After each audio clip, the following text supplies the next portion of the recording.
Well, it's good to be with you tonight. Appreciate the invitation to come and be with you. I hear my brother-in-law was here last night. I don't know if somebody else in my family's coming tomorrow night. I'm not sure. But I do appreciate the invitation. And regardless of what you think, if you see him, you go ahead and tell him my lesson was better. I'd appreciate it. Appreciate that. We're in Daniel chapter 2, if you'd like to turn over there. It's a long chapter. We're not even going to begin to scratch the surface of everything that you could talk about in Daniel chapter 2. So we're going to pick out a few things. I'm going to summarize some verses, kind of point you to a few. So if you'd like to turn over there, that'd be good. So tonight we're going to talk about Daniel chapter 2. We're going to talk about the king's dream. Just to kind of get us started here, I'm going to read the first three verses. I'm reading from the English Standard Version. Daniel chapter 2, verse 1 through 3. In the second year of the reign of Nebuchadnezzar, Nebuchadnezzar had dreams. His spirit was troubled and his sleep left him. Then the king commanded that the magicians, the enchanters, the sorcerers, and the Chaldeans be summoned to tell the king his dreams. So they came in and they stood before the king, and the king said to them, I had a dream, and my spirit is troubled to know the dream. I know this is maybe a story that's familiar to a lot of us. Maybe it's not. Maybe you're here last night and got to hear John's introduction to it, so I won't spend a lot of time, but I do want to set the scene a little bit. What we're reading about here, you read about a man named Nebuchadnezzar. Nebuchadnezzar was the king of the Babylonians. For years, God had warned his people and the leaders of Judah, get your act together. He warned them if they didn't change their idolatry, their immorality, and specifically the way they treated the poor and the oppressed, that bad things were coming. And if you know much about the Old Testament, you know they couldn't keep their act together. And so ultimately, God let the Babylonians and Nebuchadnezzar come and take over Judah, destroy the temple. And one of the things he did is he took some of some of them back with him, some of the young, the best, the brightest, including a man named Daniel, who the book is named after, and his three friends that you talked about last night. One of the things we know about Nebuchadnezzar is that he was a person who was... He was fascinated with conquest and power and building his kingdom. He was known as a great military mind. He was somebody who was really obsessed with the idea of building things up. And what we read in this first three verses is he's being disturbed by a dream. This is the most powerful man in the world, and yet something is worrying him. He's worried about what's going to happen to this kingdom he's built. Who's going to rule it when he's gone? And in fact, it's bothering him so much he can't sleep. So the word that's translated troubled here from the Hebrew, and Daniel's an interesting book. Part of it's in Hebrew, part of it's in Aramaic. This is the Hebrew part. The word that's translated here troubled, pa'am, is the same word you read in Genesis chapter 41 when you read about the Pharaoh's dreams that are troubling him in the story of Joseph. So it occurs a couple places in the Bible. But that word, I thought this was interesting, it literally means to beat something persistently. I don't know if you've ever had a dream like that just wouldn't go away. You kept having the same dream, or we might say a nightmare, over and over again. It wouldn't let the most powerful man in the world sleep. That's the situation that we're talking about here in these first three verses. And so I want us to start with this question tonight. I want you to think about this for yourself. What's keeping you up at night? What's causing you to be robbed of sleep? You don't have to be the king of a vast empire to have something to worry about or something to stress you. Maybe it's money, maybe it's your job, maybe it's your family, maybe it's something totally different. But what is it that's keeping you up at night? It might seem strange to you or to me to think that the most powerful man in the world couldn't sleep because he's worried. What does he have to worry about? It might seem strange to think that the most powerful man in the world would go to magicians and sorcerers and astrologers to get the answer to what he needs. But you know, it may not be as strange as you think. I was really surprised by this. Maybe you've seen this in the news as well. I've seen it a couple times in recent days. There has been a huge resurgence in our country in the appeal of astronomy and astrology.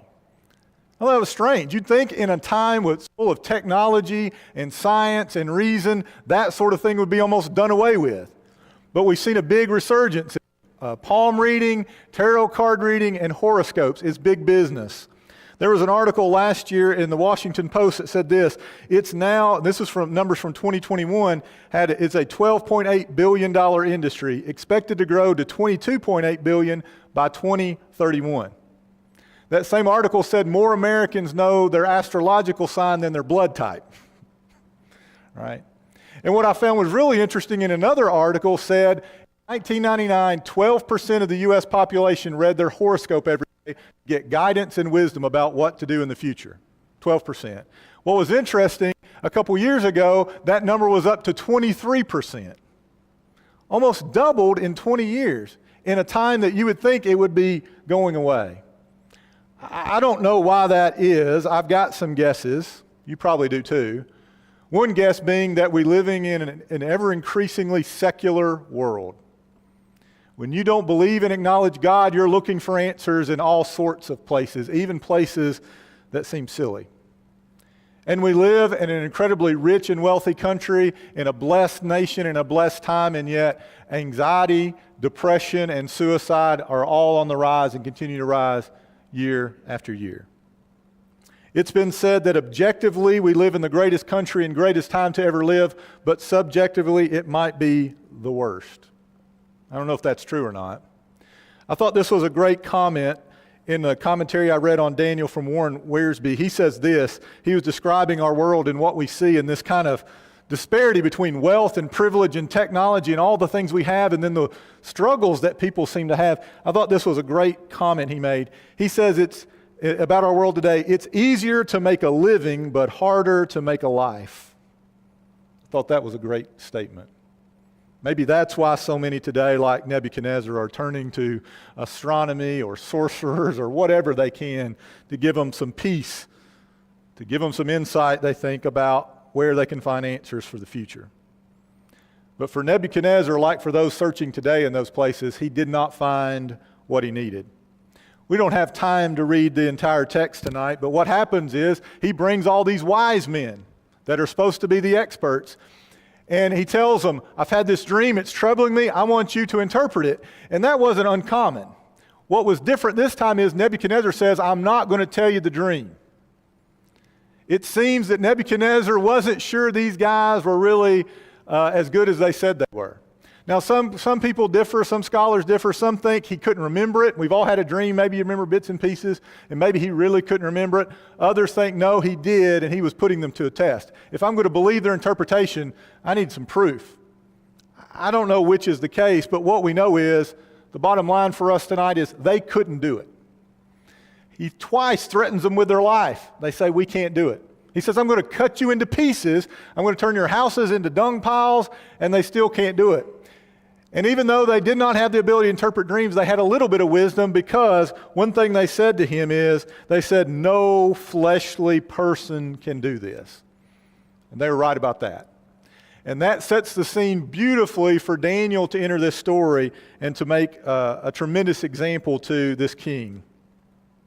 For whatever reason, Daniel was not part of the wise men that were in this original group.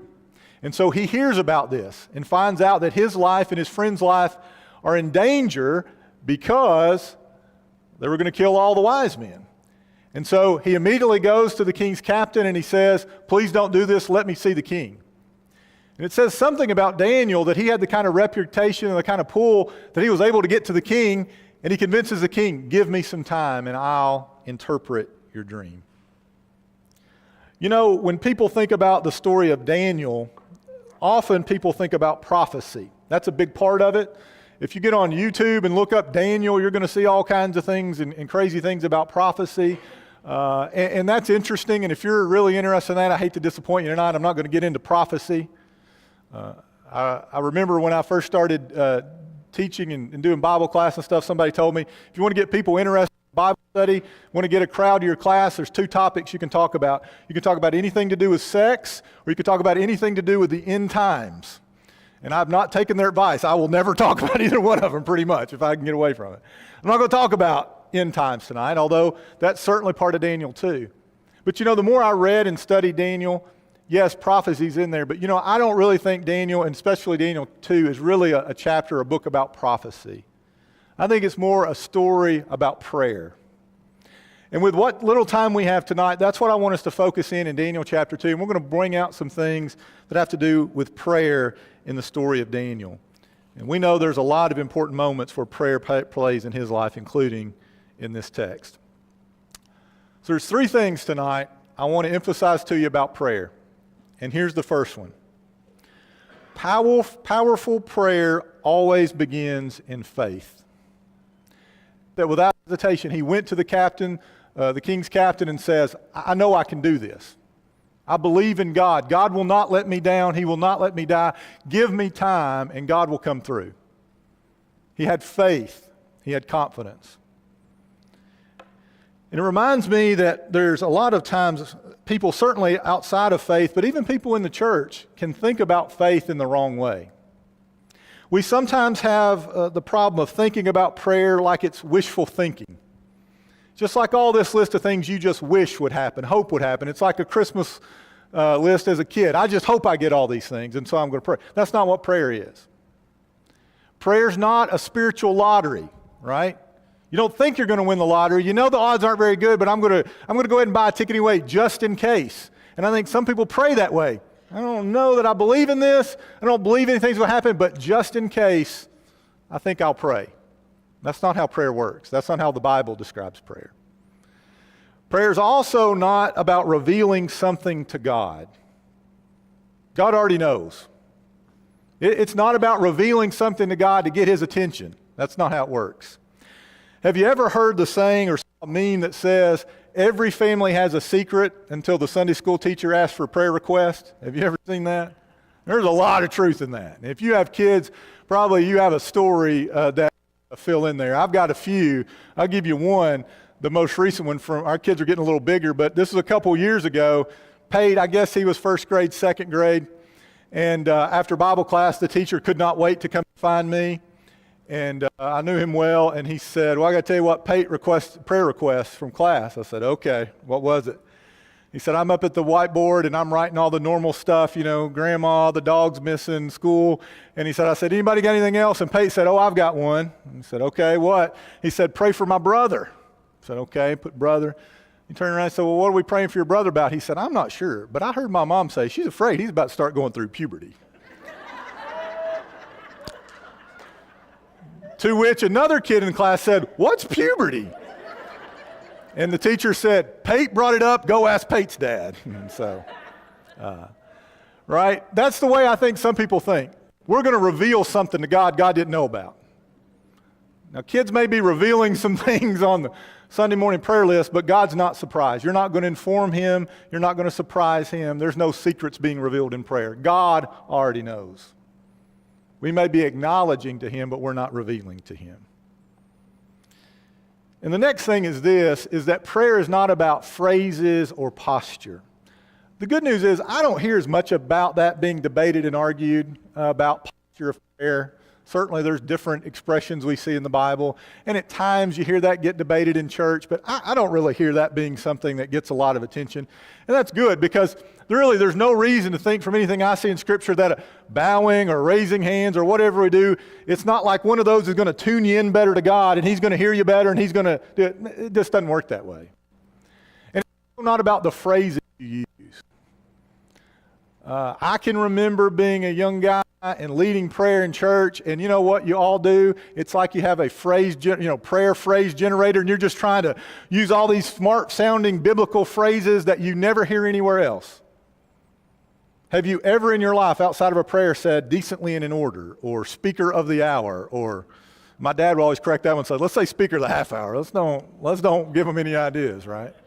But we all do that. And that's fine, that's good, but don't get in the idea of thinking if I just say it the right way, God's going to be impressed and say, okay, this guy, he knows it. It doesn't work that way.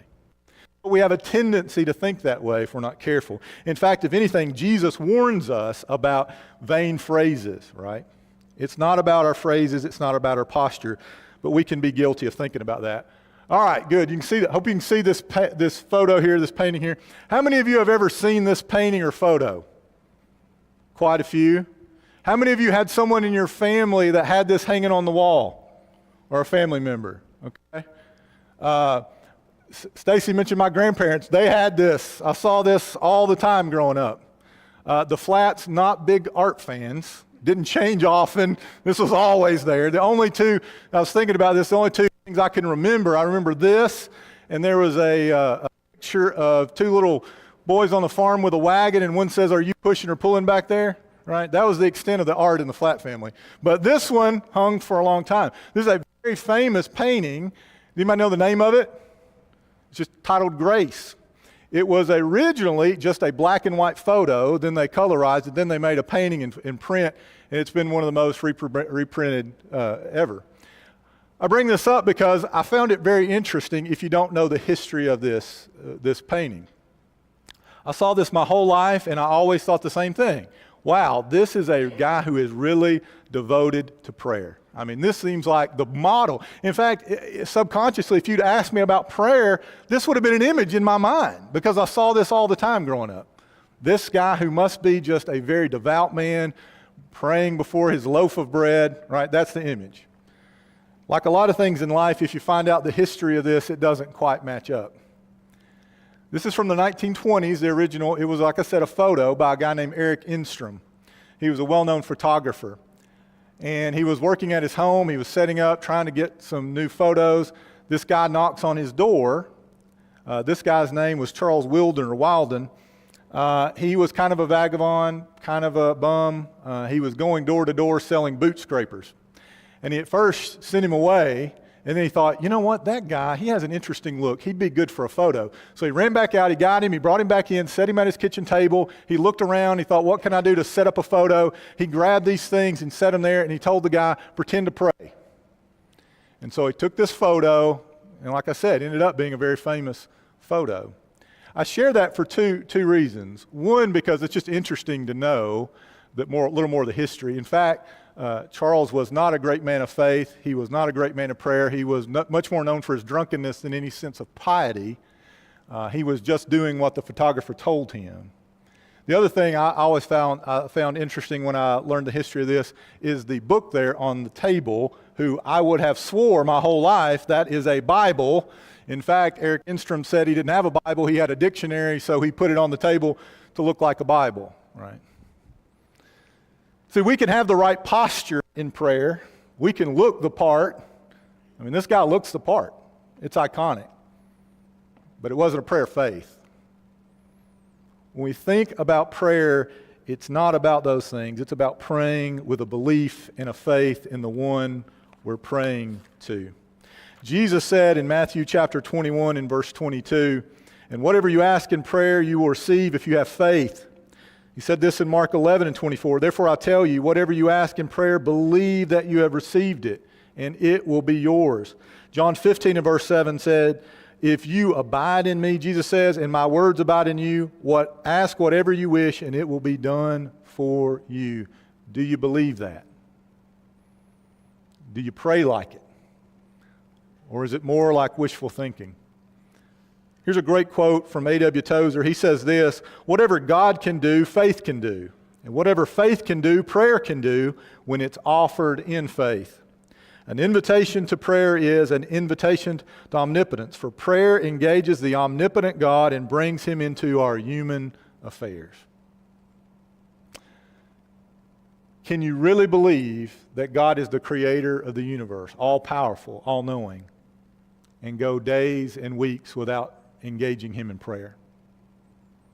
Not sure that you can. Powerful prayer begins in faith. The second thing is that a powerful prayer includes a community of faith.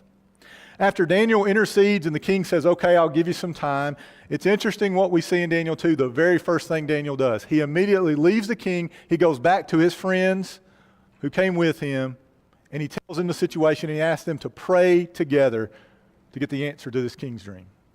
First thing he does. We'll just read that very verse 17 and 18. "Daniel went to his house, and he made the matter known to Hananiah, Mishael, and Azariah, his companions. He told them to seek mercy from the God of heaven concerning this mystery, so that Daniel and his companions might not be destroyed with the rest of the wise men in Babylon." My point here is not to suggest that powerful prayer can't come from one person. It can. There's lots of examples of Scripture where one person of faith changed their whole world because they were people of faith. Not saying they can't. What I'm saying is, if one person is powerful, how much more power is it to have a group of God's people praying for you? James 5 and verse 16 says, the prayer of a righteous person has great power in its working. Jesus says this in Matthew 18, 19, and 20. Again, I say to you, if two of you agree on earth about anything they ask, it will be done for them by their Father in heaven. For where two or three are gathered in my name, there I am among them. There is something special about having a group of people, of believers, gathered around you praying on your behalf. There's something special about being one of those folks, but there's something very special about being on the recipient of that. You know that. You've experienced that.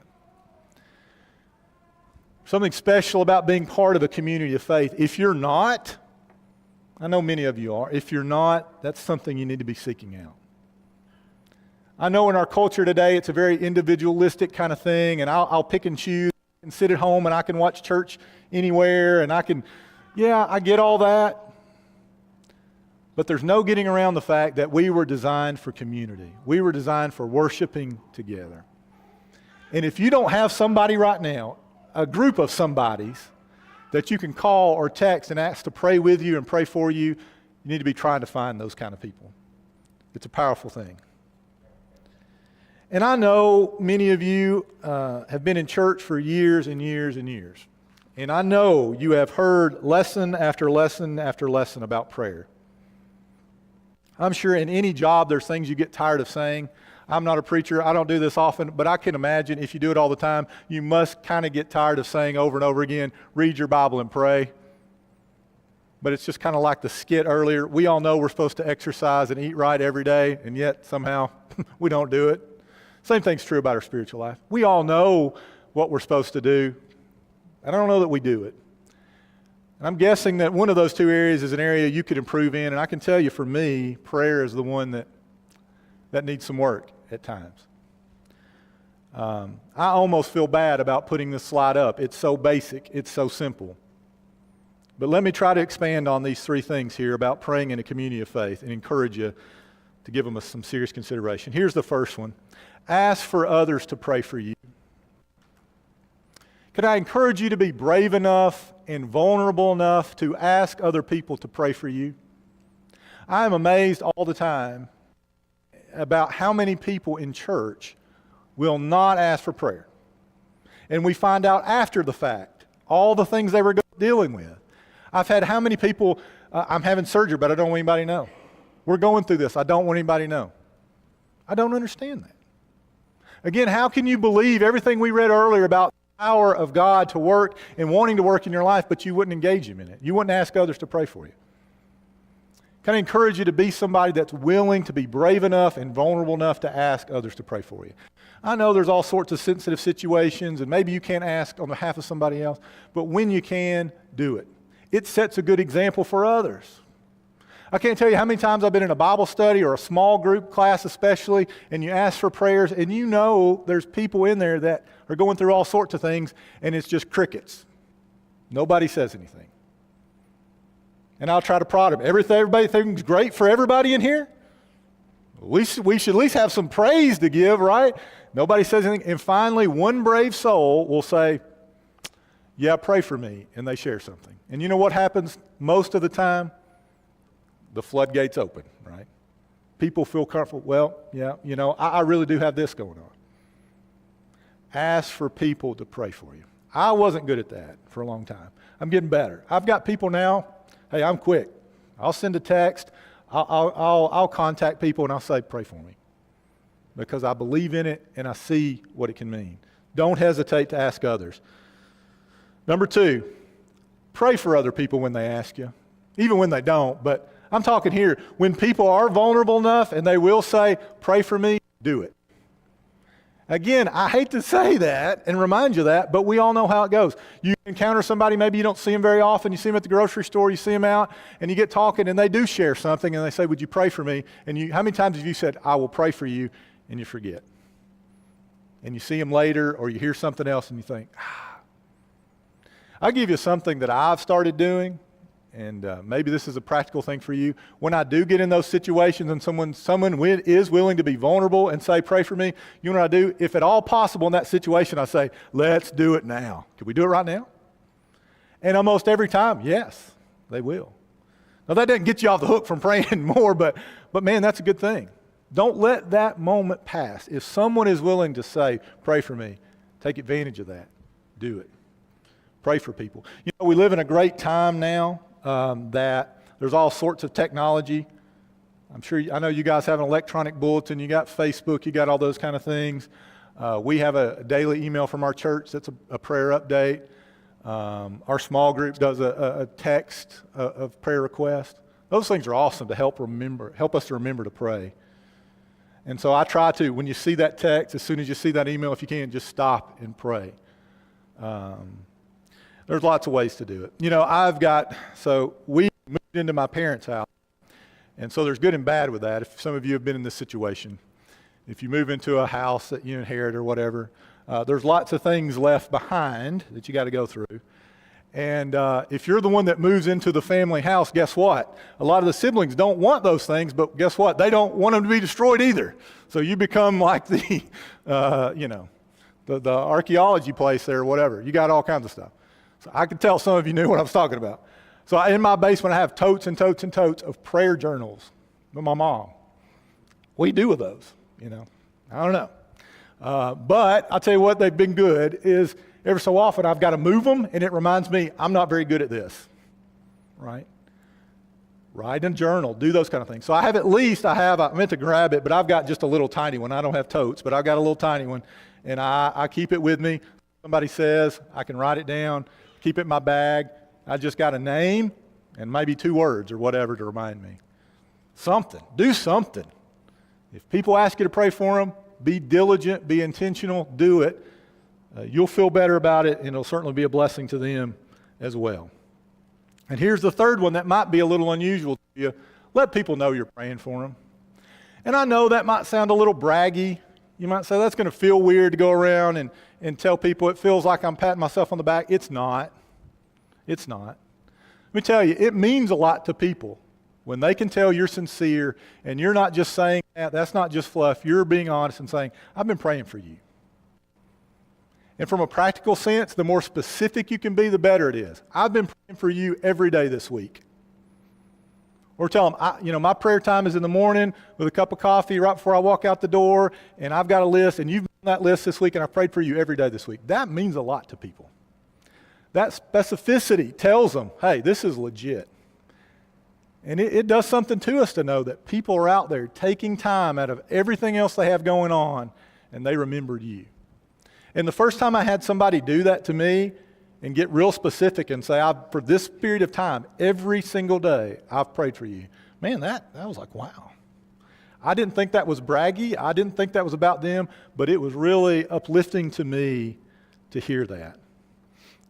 And I tell you, along those lines, I hate to say it, but I was always a person, I always thought sending cards was kind of silly. And I guess in my mind, I thought of cards, I'm thinking like birthday cards. You just get the money out and throw it away as soon as you can. Who's keeping cards? But when you finally get in situations in life where you're going through loss, you're going through difficulty, all of a sudden cards mean something. And getting cards that made you realize people were praying for you and they shared those things, man, that means a lot. I know it's silly to say, like a great revelation. Getting a card is nice, but it was for me like, wow, okay, I do get this. And so that's something I try to do. If I've got somebody that I've been on that list and I've done that, to be able to send them and say, hey, I've been praying for you. I think it can really be a powerful thing. You need a community of faith, and Daniel certainly seemed to understand that.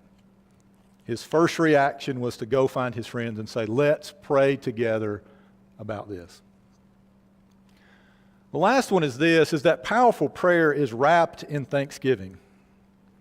Repeatedly in Scripture, this idea of thanksgiving and prayer is connected. Philippians 4 and verse 6 says, do not be anxious about anything, but in everything by prayer and supplication, with thanksgiving, let your requests be known to God.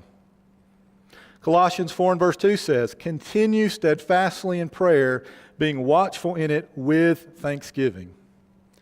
Daniel here, in his example of prayer, we see over and over again him giving thanks to God. Let me read Daniel 2:19 through 23. He says this, "Then the mystery was revealed to Daniel in a vision of the night. Then Daniel blessed the God of heaven. Daniel answered and said, Blessed be the name of God forever and ever, to whom belong wisdom and might. He changes times and seasons. He removes kings and sets up kings. He gives wisdom to the wise and knowledge to those who have understanding. He reveals deep and hidden things.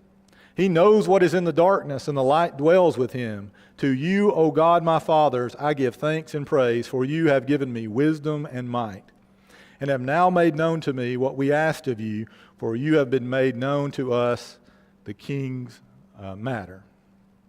Daniel praised God. He gave thanks to God. He blessed God. And if you read through Daniel chapter 2, his interaction with the king, it's like every time the king tries to praise Daniel, what does he do? He points back to God as fast as he can. It's not about me. I'm not wise. I'm not smart. I didn't do this. There's a God in heaven that did this. He was quick to give thanks. And that was the passage there that we just read. He was quick to give thanks. I want you to think about this. I want you to think about, when is the point in your life that you were the most fervent in prayer? If I were to ask you, give me a time, give me a moment in time that you prayed the most devout, heartfelt prayer you've ever prayed. Think about that for a minute. If you can't think about a specific moment, maybe a season of your life. I'm going to guess that moment may have been accompanied with tears. Those are difficult moments. I'm going to guess that for most everybody, the moment you're thinking about was not a great time of excitement and praise and happiness. I'm going to guess that was a really difficult moment. At the graveside, at a hospital bed, at a moment where it seemed like your world was falling apart. I know when I think about that, for me, that's what comes to mind. I mean, I have a moment in mind. And I never prayed as hard and as fervently then as I did. I don't know that I have since. It's just something about us. It's just natural. Our most natural time to reach out to God in prayer and to just not worry about what we look like, not worry about who's watching, not worry about what we're saying. We're not worried about posture or phrases. We just pour our heart out to God. Most of those times, what comes natural to us is in moments of great grief and sorrow and loss, in trial and tragedy. Is that true for you? That moment, one of those kind of moments? I'm sure it is. It's easy to be devout in prayer in those moments. Where I struggle, and where I'm going to guess you struggle, is to be as excited and devoted and engaged in prayer when I'm coming with thanks. If I even get a quick little thanks God in there, I'm doing good. And yet the example of Daniel we see over and over again. Thank you, God. Thanksgiving. I think that's where we struggle. I don't know how we do better about that. I think one is we be more intentional, like we've talked about. Every day I'm going to find and record, maybe journal or make a list of things to be thankful for. That's good. I'll tell you the best thing about journaling a little bit, and I shouldn't say a journal, I'm really just a name and maybe a thing or two, is to go back weeks and months later and see, wow, okay. What I was so distraught about a month ago, it's gone. That's not an issue anymore. That's been resolved. God's taken care of that. The problem is, for me, I'm not going back to Him in prayer and thanking Him and blessing Him. I'm not like Daniel giving Him credit. Can I just tell you, be honest with you, one thing I think our fellowship struggles with is giving God glory and credit. We believe in Him. We'll pray about the difficult times, but I don't know if we're going and giving God the credit and the praise when good things happen to us. If you believe in Him enough to go and ask Him for help, do you not believe in Him enough to not be ashamed to give glory to Him to people around you? I see a lot of folks sometimes, and I think they put me to shame. They're all the time. I mean, it's right there on the tip of their tongue. Thank God for this. God blessed me in this. God helped me in this. God was with me in this. I don't think I do a good job about that. I pray God intervene, God help, God be with me. I don't know that he ever gets the thanks and credit he deserves from me. That's not the case for Daniel. I think he does a great job of that. We see in Daniel too. He says this in verses 28 through 30. After the revelation of the dream, Daniel says, there is a God in heaven that reveals mysteries, and he reveals the king's dream. He says in verse 45, a great God has been made known to the king what shall be. He takes every opportunity to give credit and praise to God, to not point at himself, but to point at God. You know, when I've studied Daniel and a lot of these Old Testament stories in the past, you know where I think I really messed up? I think I study these stories and I immediately try to make application, and so I say, what's all the good things Daniel did, and I'll try to be like Daniel, right? That's not bad, right? That's good. Nothing wrong with daring to be like Daniel or whatever kind of application we make. But you know what? That's not the point of this story. This isn't Daniel's story. This is God's story. And if you want to take lessons from Daniel and try to be more like Daniel in your life, that's great. It'll bless you. But I've got good news for you. The main thing tonight is not that you be like Daniel, it's that you serve the same God Daniel serves. Because the powerful God that came to Daniel's defense is the same God that we serve. That's the point of this story. This is God's story.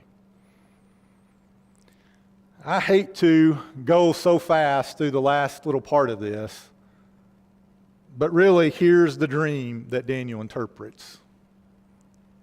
He tells Nebuchadnezzar that this statue that you see, you're right, it's about you and your kingdom. And it starts out pretty good for Nebuchadnezzar. Guess what? You're the golden head. But that's kind of where the good news ends. There will be, like you fear, another kingdom to come and take your place, and another kingdom to take that place, and another kingdom after that.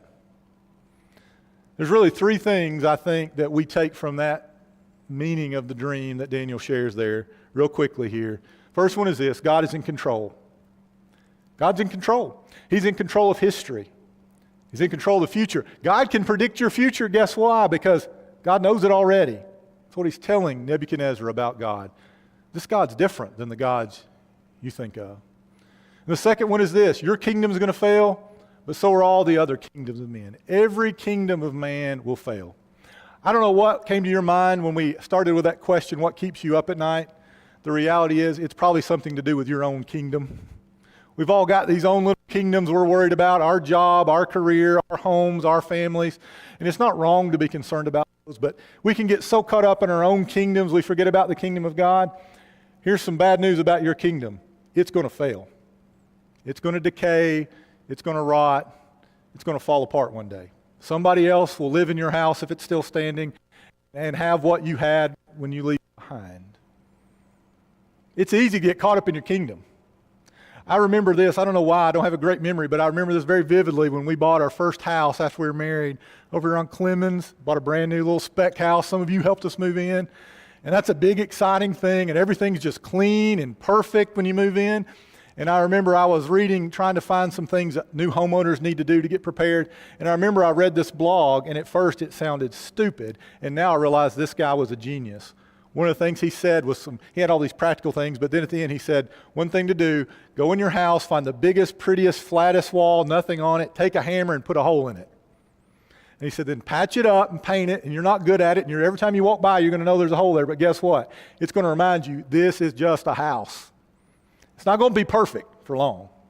It's going to fall apart and break, and you're going to be spending money for the rest of your life trying to keep it together, right? It won't last. And I thought, that's crazy. And sure, I know this guy didn't really mean that, but boy, it's always stuck with me. Yeah, it's just a house. We just finished a big remodel. I've been trying to tell myself the same thing. It's just a house, right? It's just a house.